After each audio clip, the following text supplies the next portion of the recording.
1, 2, 3. Boo! I scared you, didn't I? See, I don't have a head. I scared you. That's I knew this wasn't gonna work. You know, every year when I try to scare someone, it doesn't work. I guess I just don't have the ability to scare. I mean, this looks scary because it looks like I'm talking to you without a head, which is impossible, but not particularly scary since you know I don't have a tripod and I can't, the camera can't, yeah, you know. Yeah. Well, with my plans to scare you guys ending in failure, what do you say we all just sit back, relax, and watch some Halloween TV specials? It's the time of year for them, you know. Just turn on the TV and see what we got. Right here. Oh, can I see that again? Let me see. Here, you want to see it? Let's go on demand. Halloween specials. Huh.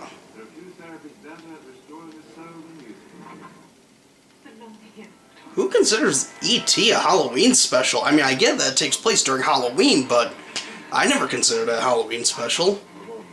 Bedknobs and Broomsticks, it's good, but I wouldn't consider it a Halloween special. The Haunted Mansion, that was terrible.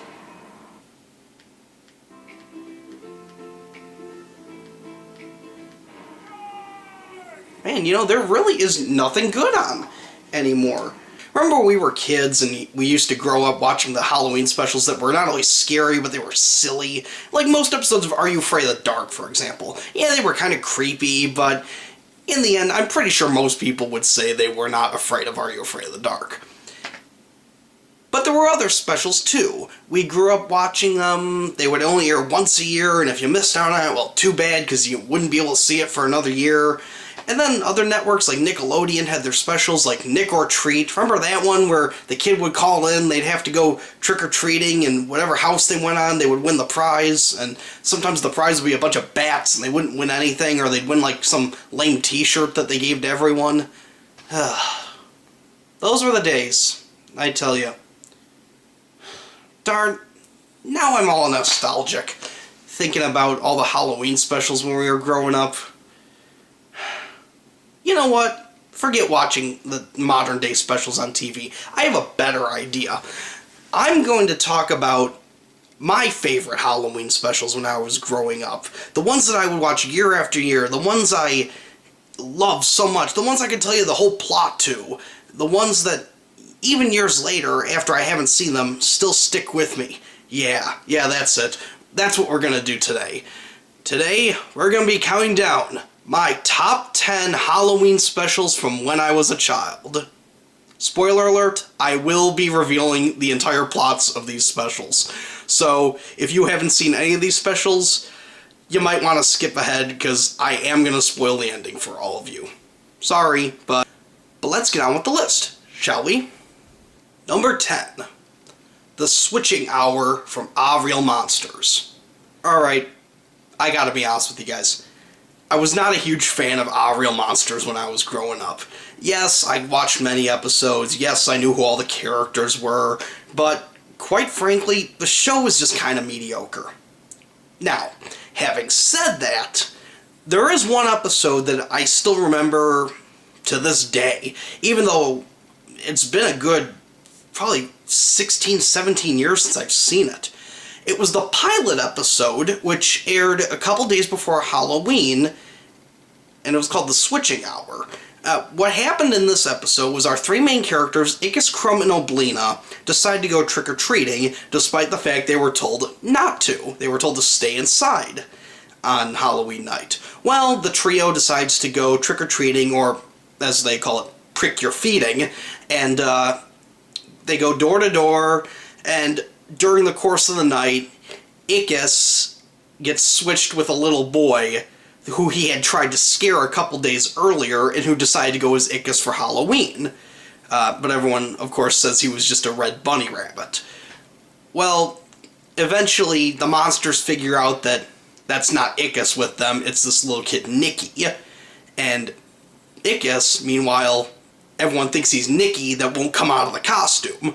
So Ickis has to pretend he's Nikki, and Nikki has to pose as Ickis, while Crumb and Oblina, who figure out that that's not Ickis there, that's Nikki, somehow try to figure out how to swap them back. And eventually, by the end of the episode, everything's fine again, the two are switched back, and the one line I remember is Nikki sarcastically saying to one of his friends who made fun of him, "Can you say bunny rabbit?" Like I said, I mean, it's been years since I've seen the show, but the fact that I still remember it, remember the plot, remember everything that happened, I think is kind of telling. Even for a show that was as mediocre as Real Monsters, it's still a special I remember, still one I look back on fondly, and yeah, if you've never seen it, check it out. It is on DVD, the whole series is on DVD, so it's fairly easy to find. Number 9. Doug's Halloween Adventure from Doug. Now, to me, growing up, Doug was one of those hit-or-miss type shows, sort of like Real Monsters, except I at least can say I was entertained by Doug, and I've seen every episode of the Nickelodeon series, including the Halloween special, which, it's pretty enjoyable, even if I had to actually rewatch it before I made this list, because I only remembered a couple details about it. The special starts off with Doug and Skeeter, it's Halloween, and they decide to go to Funky Town, the local amusement park, because they've opened up a new haunted house called Bloodstone Manor. The story goes that years ago Bloodstone Manor was haunted, or is haunted, because a couple on their wedding night built the house, and they walked in the house, and they forgot to build a floor, so they fell to their deaths. And supposedly their ghosts still haunt the place. Well, the Halloween night, Doug and Skeeter are in line, they're ready to go, the bully Roger is with them. Well, suddenly, 15 minutes before the park closes, they announce that the ride's closed. Well, everyone's disappointed because there's still 15 minutes before the park closes, so Roger convinces Doug and Skeeter to break into the ride with them. So they go in, and Roger's terrified out of his mind, whereas Doug and Skeeter think the whole thing's hilarious. And then the ride stops and they realize, oh, wait a minute, the park's closed, they probably shut everything down. So Doug and Skeeter go to see if they can get the ride going again, and when they come back, they find Roger missing. So Doug decides to put on his brave pants and go look for Roger. In the meantime, they stumble across this mysterious cloaked figure who tells them to leave, and Doug's like, "We're not leaving without Roger." Eventually, they discover, by looking at the surveillance cameras, that Roger disappeared on purpose and was actually planning on egging Doug and Skeeter when they come out of the ride. Well, with the help of the mysterious cloaked man, Doug and Skeeter end up scaring Roger and making him run for his life because he's terrified of what's going on. So Doug and Skeeter leave Bloodstone Manor with the mysterious cloaked man, who reveals himself to be the ghost of the guy that had died, and he gives in the air, spins around, and vanishes literally into thin air. And then the episode ends with Doug and Skeeter running for their lives. Like I said, I had to rewatch the special before I created this video, because I only remembered 2 small parts of the episode that had no bearing on the episode itself. Nevertheless, though, I really did find myself entertained by this. It's the perfect amount of scary and silly. It's entertaining, and, you know, nobody liked Roger because he was the class bully, so seeing him get his comeuppance in the end was entertaining, to say the least. And also, anytime Doug overcame his fears, because Doug was afraid of everything. Let's be honest, Doug was terrified of everything. So seeing him overcome his fears was actually pretty cool, and you gotta commend him for that. Doug, as far as I know, isn't on DVD, so I don't think you can find it anywhere. It is available online if you look hard enough. So tune in if you've never seen it. Number 8. Nightmare on Retroville from the Adventures of Jimmy Neutron, Boy Genius. Alright, I know what you're thinking. You're thinking, Peter, you said this would be your favorite Halloween specials from your childhood, but didn't Jimmy Neutron come out when you were older? That is true. Jimmy Neutron, the TV show, debuted around the time I turned 14, so I was in 8th grade when it came out, and the Halloween special actually came out when I was a freshman in high school. But despite the fact that I was older, this was still one of the most entertaining Halloween specials I've ever seen. Because, well, first of all, it's Jimmy Neutron. Jimmy Neutron, I feel, is one of the most underrated shows on Nickelodeon. I think it's hilarious. It was a great show. The Halloween special is just as great. It involves, on Halloween night, Jimmy's hanging out with his two friends, Carl and Sheen, and they're talking about going trick-or-treating. Jimmy says he doesn't want to go trick-or-treating, and Carl and Sheen are all shocked, and, how could you not go trick-or-treating? And Jimmy's like, oh, it's for kids, and Carl's like, oh, come on, I'm gonna go as Llama Boy, and Sheen's like, I'm gonna go as Ultra Lord, which, of course, are the two Halloween costumes they always wear. So Jimmy goes, well, aren't you guys tired of that? I got a better idea. So he brings them to his lab where he shows them a machine he invented that can turn you into a real monster. So Sheen and Carl are like, okay, cool, let's try this out. So the machine turns Sheen into a werewolf and Carl into a vampire. And they're like, hey, this is cool. So they go trick-or-treating, but as they go trick-or-treating, Jimmy discovers a flaw in his machine, and that it alters the genetic makeup of the person and actually turns them into the monster. So you got Carl, who's now a real-life vampire, and you got Sheen, who's a real-life werewolf. To make matters even worse, not only did have Carl and Sheen bitten Cindy and Libby and turned them into vampires and werewolves as well, but Jimmy's father stumbled across the machine and turned himself into Frankenstein's monster because he thought the machine was some sort of slot machine that would give him a prize. Go figure. So Jimmy's, thinking about what he can do, and suddenly he gets an idea. He goes back down to the lab, fixes the flaw in the machine that alters the genetic makeup, and turns himself into a giant octopus. And he goes in, saves his friends before they can be torched at the stake or whatever, and then gets them back and turns them back into normal people. In the meantime, all the friends are upset because all the candy they had gotten while trick-or-treating was lost when they turned into monsters. So Jimmy has an idea, and the episode ends with him, still a giant octopus, going door to door saying, trick or treat. I found myself being entertained by it. I mean, it's, as I said earlier, Jimmy Neutron's a very underrated show. It's got great humor. The humor's kind of subtle. It's not like far out humor, and I don't think it's trying to be funny. I think it plays itself as serious, which is where the humor comes from. And I like that in a show, and I really like Jimmy Neutron.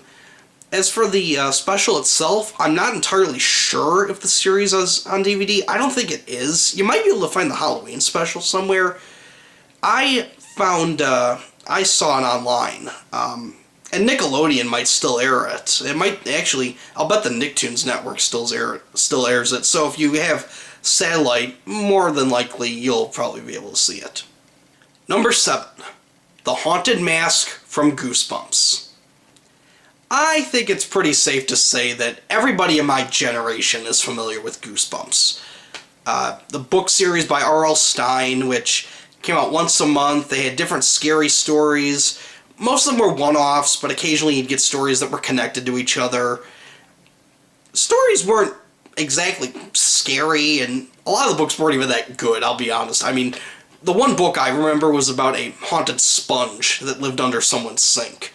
It came from beneath the sink, which, in retrospect, really wasn't that scary. And I was in first grade when I read it, and I wasn't even scared by it.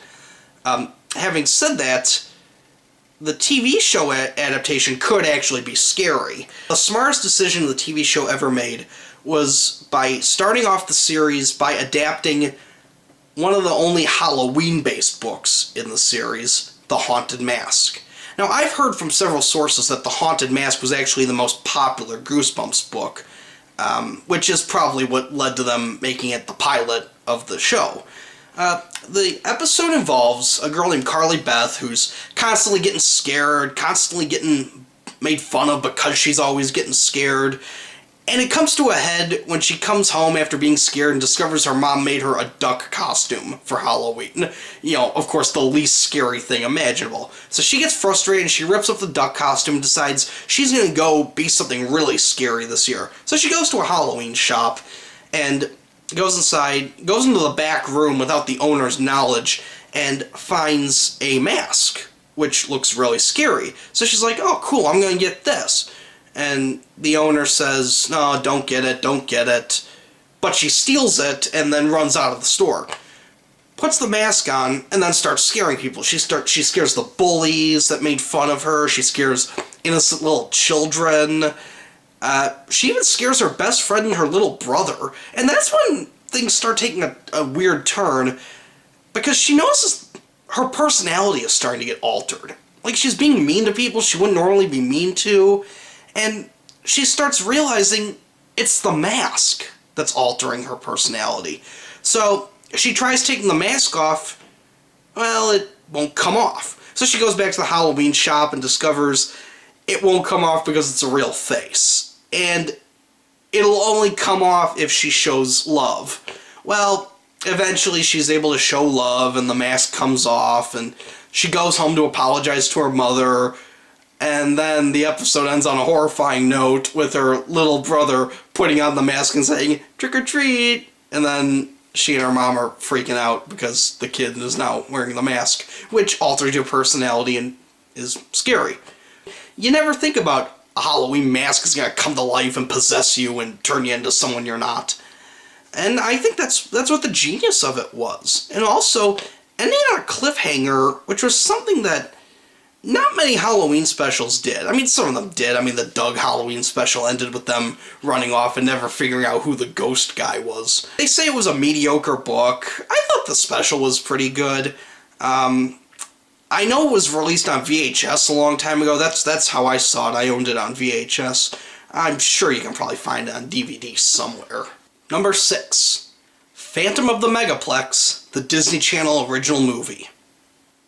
Now, based on my list so far, you can probably infer that I was a big Nickelodeon fan growing up, and I was. Pretty much the only network I watched growing up. I know more about the network than anyone really should know. I probably know more about the Nickelodeon's own historians know about it. But there were times in my life, namely when I was in 6th grade, that I drifted away from Nickelodeon and started looking for other networks. And that's what led me to the Disney Channel. I only watched it for about a year and a half. The one thing I do remember, though, was the Disney Channel original movie, Phantom of the Megaplex, which actually is the only Disney Channel original movie I've seen in its entirety. Story talks about the 17-year-old assistant manager at the local Megaplex named Pete. P.S. Great name. And he's under a lot of pressure because they're having this big movie premiere that night. You know, everyone in town's gonna see it, and he's under pressure because not only does he have to, you know, work his assistant managerial duties, he also has to take care of his younger siblings who are left there because his mom's going on a date. Well, throughout the evening, a bunch of weird things start happening. Some of the movies start going wrong, a bunch of bizarre stuff that wouldn't normally happen goes on, and eventually they realize that all the stuff that's going on with the movies is connected to the movie's title. Discover it's the Phantom that supposedly haunts the Megaplex that's pulling off all these stunts. Well, with the help of his younger siblings, they figure out the Phantom is actually the senior manager who pulled off all these stunts because he wanted to get noticed. Well, he gets noticed by getting fired. So, and then Pete's rewarded by being offered the guy's old job, but he declines, saying he would much rather spend time with his younger siblings. And the movie ends and everyone's all happy, or something like that. I don't know, it's been about a decade since I've seen the movie.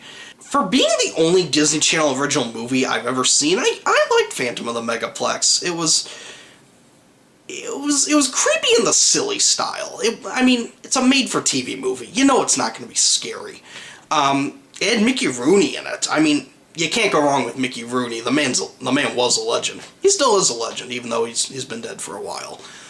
And one part of the movie I'll never forget was there's one scene where the mom decides to call the Megaplex to see how her kids are doing.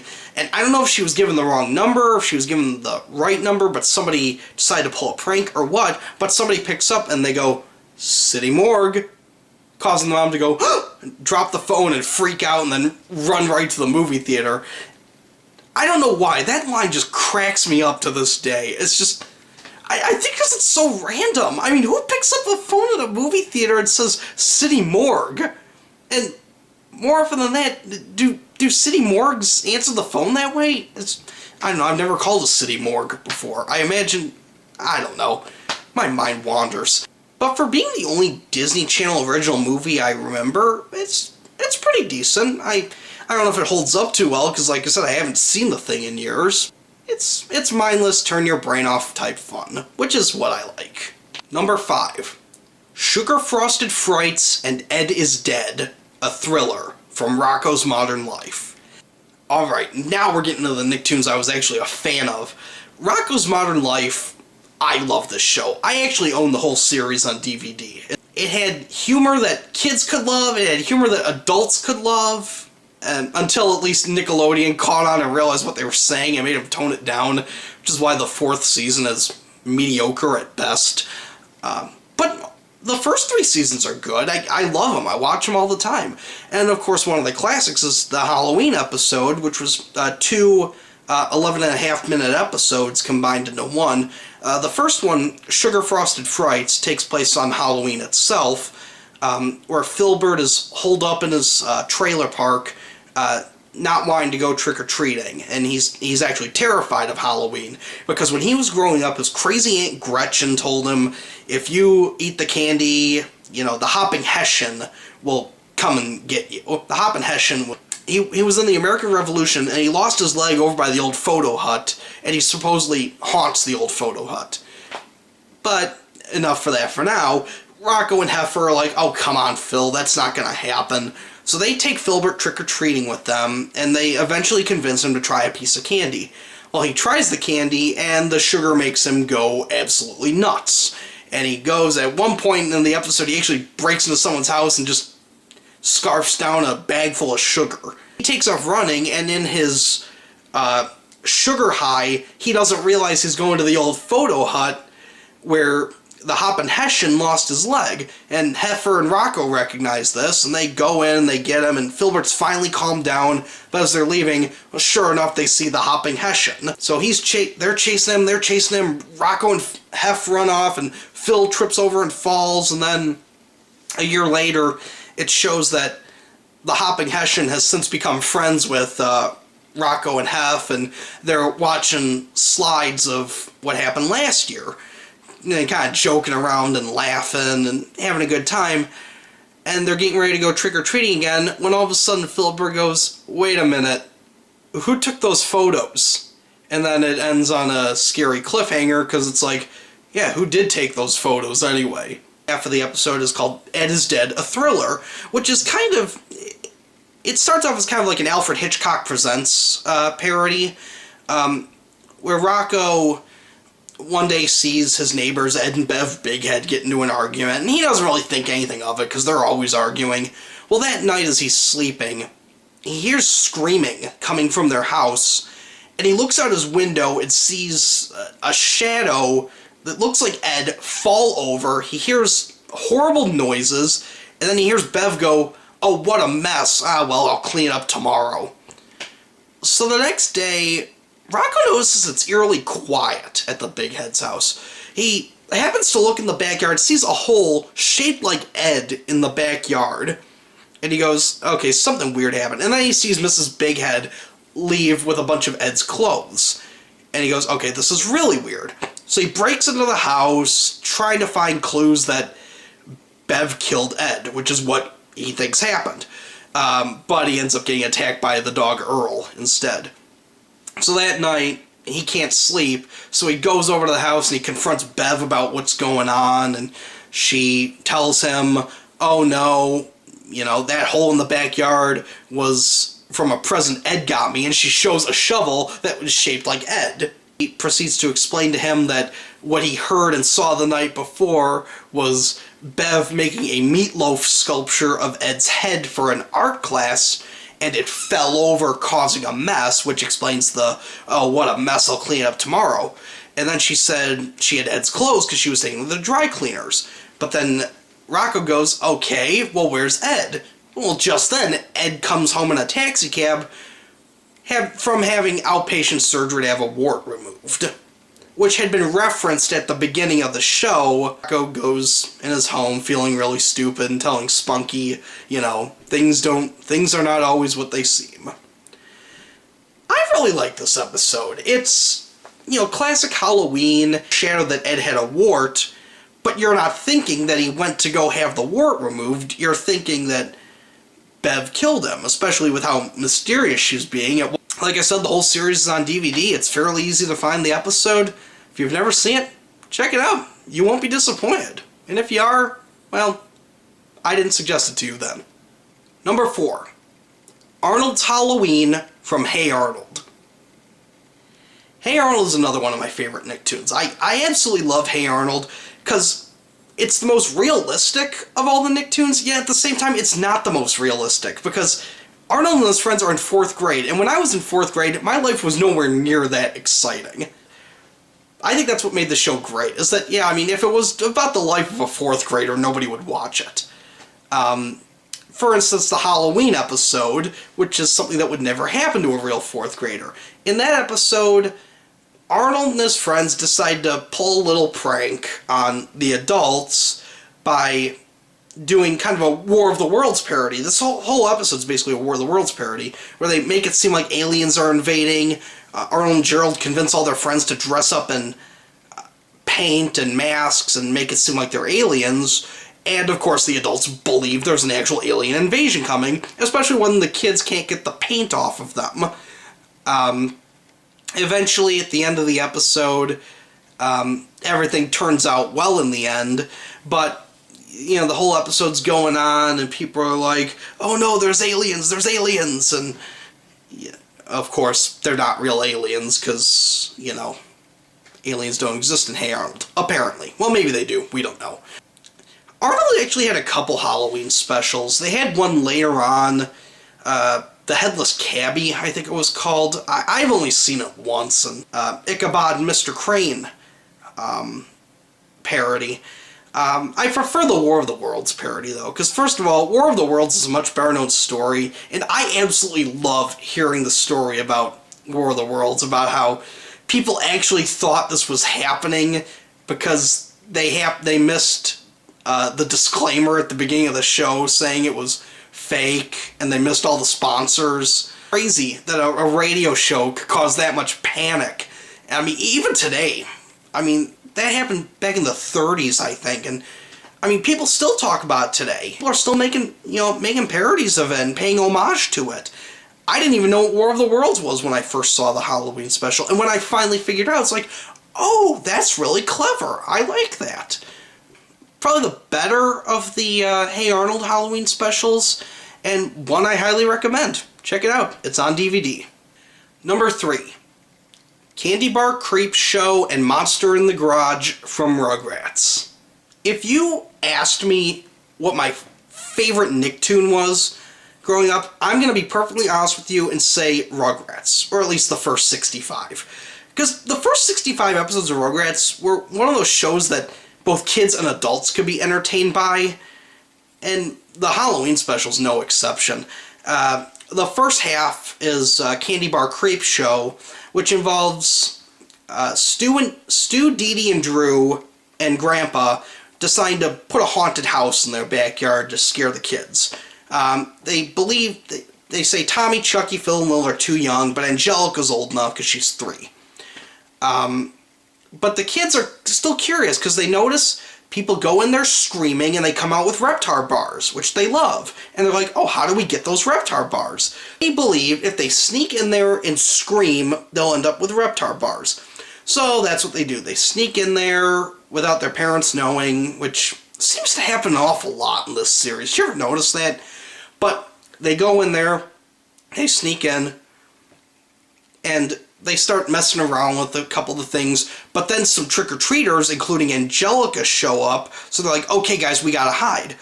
So they run, but Chucky trips and falls, and he gets tied up in a rope that has a skeleton on top of it, which is hanging from the ceiling.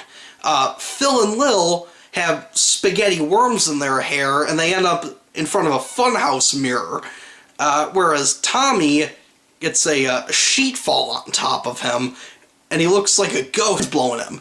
So Angelica and her friends go inside the haunted house, and meanwhile, Tommy and the kids scream because they think that's going to get them candy. Chucky gets loose from the skeleton, and the skeleton falls right on top of Angelica, which scares her. She bumps into this cardboard cutout of a skull, which sends these grape eyeballs flying, and she's got the great line, "Ew, eyeballs!" And then they see Tommy, who's dressed as this ghost, and they run off, and then here comes Grandpa. He goes, "What's all the ruckus?" And he takes his Halloween mask off, trips on the eyeballs, and the mask falls on Chucky, of course. Grandpa looks and sees Phil and Lil in the funhouse mirror. He goes, "Hey, Jumpin' Jehoshaphat, real ghosts!" Then he sees the mask walking. He goes, "Leapin' librarians!" And then he sees the ghost. And he goes, "Hoppin' horny toads!" And he gets out of there. And then at this point, all the Rugrats are fine, and they steal all the Reptar bars and take them for themselves. And that segment ends with Angelica and Grandpa trying to convince Stu and Drew that they actually saw ghosts, but they're not convinced because it's like, we built it ourselves. There's no way there's an actual ghost in there. The second episode, Monster in the Garage, all these mishaps keep happening in the Pickles family garage. Stu and Dee Dee are convinced it's Spike's fault, so they lock him up, but Tommy's not convinced that it's Spike. He thinks there's something else going on. Tommy decides to take his friends into the garage to figure out what's going on, and they discover it's a mouse that's been causing all the problems. And Spike saves the day, scares the mouse off, and Stu is so thankful that he decides to let Spike back in the house again. Part of the two is clearly Candy Bar Creepshow, because it does take place on Halloween, and I think it's got better humor in it than Monster in the Garage. Monster in the Garage is one of those, of course, adults, parents just don't understand type things, which that gets old after a while. I don't really like that cliche where it's something going on and the parents blame something else, and it's a cliche that's been done to death. Together, the two go very well, and they're much better than Rugrats' other Halloween specials. They had another one later on down the road after Dylan Kimmy got introduced, and if you know me well enough, you know I cannot stand the Dylan Kimmy episodes. I don't believe officially they've been released on DVD. I think amateur DVDs have been released, but I can't say that for certain. Number 2. It's the Great Pumpkin, Charlie Brown. Okay, friends, put down your pitchforks, put down those flaming torches, and let me explain why this is not number 1 in my rankings, because I do have a good reason for it. I've only seen this special twice in my life. I saw it once in second grade, when my teacher came and showed it to our entire class as part of our Halloween unit. The only other time I've seen this was last year. I got invited to a Thanksgiving party, and my friend played the special after Thanksgiving dinner. And it's a good special. I mean, it came out probably in the 60s, if I were to guess, maybe 70s, and it still holds up today. I mean, it's that classic tale of Linus telling Sally, "Hey, if you stay out in the pumpkin patch all night, the Great Pumpkin will come," and of course she's young and naive and believes him, and she goes out, they spend the whole night in the pumpkin patch as opposed to going trick-or-treating, and then she's disappointed to find out there is no Great Pumpkin. It's just Snoopy dressed up as the Red Baron. She never lets him live that down. I believe if you watch the whole series, the Great Pumpkin actually does get brought up in subsequent episodes. I know it was referenced in the Easter episode, and I believe it was referenced in another episode where Linus ran for class president, I think. I can't remember. I know it repeatedly got referenced in later episodes, which I think is brilliant. I mean, something that, I don't want to call it traumatizing, but something that big and epic, you're going to want to reference in later episodes. And that's something most Halloween specials don't do. since most TV shows don't really have a linear path to follow, they want to make it so you can watch any episode and not be lost on what's going on.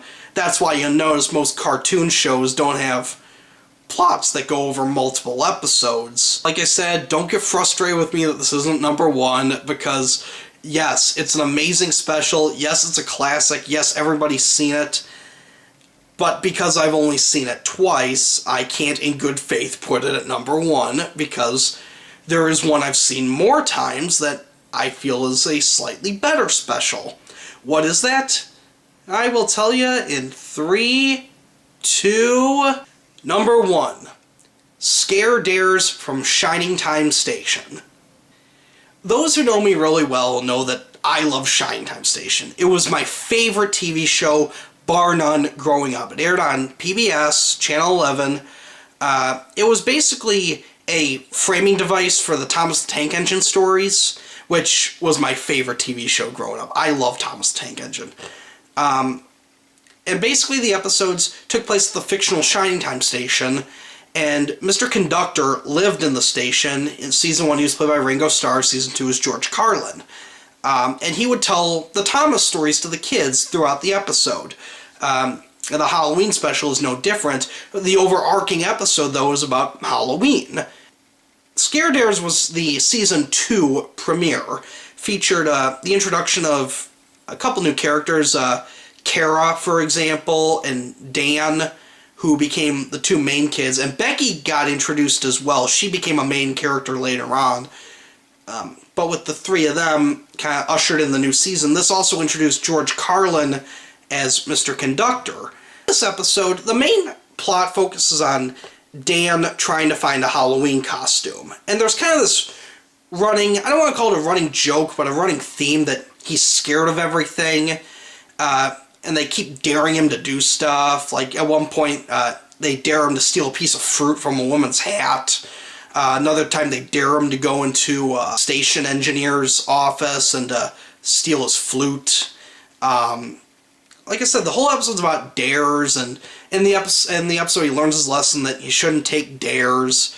And at the same time, he's still trying to find his Halloween costume. There's also 2 Thomas stories that are told. The first one was called Percy's Ghostly Trick in America. It was about the engine Percy basically being made fun of because he believed a ghost story. And then through a series of events, he ends up scaring the people who made the engines who made fun of him by pretending to be a ghost. So he kind of gets his revenge in the end. The second episode is Percy and the Dragon, where Percy, still on his high horse from scaring Thomas, ends up getting scared himself. He ends up getting stuck on a siding overnight because reasons, and Thomas ends up pushing a large dragon, which scares Percy, wakes him up in the middle of the night, and he freaks out.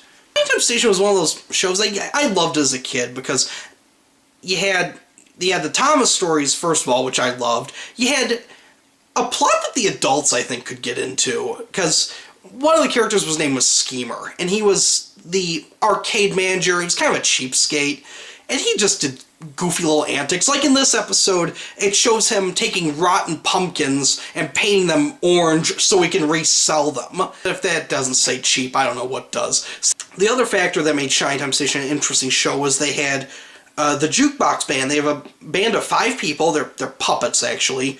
And they perform songs. They perform at least one song an episode. This episode they perform Midnight Special. Great song. And then there's another song that's performed called What Am I Afraid Of, which is also a fairly catchy song. You can find both on YouTube fairly easily. You can also find the special on YouTube. Has not been released on DVD. I don't anticipate it being released on DVD, but it's been uploaded on YouTube several times. It's really easy to find. And there you have it, friends. My top 10 Halloween specials from when I was a child. Ranging a wide variety of networks, wide variety of mediums, live action, animated, what have you. To me, they're better than any Halloween special that comes out today. Let me know in the comments if there's another Halloween special you liked growing up that you think I should have talked about, or what are your top 10 favorite Halloween specials? Leave me a comment, like this video, do whatever you want with it. You can even dislike this video if you really want to. Until next time, I'll see you later and have a happy Halloween. Wahaha.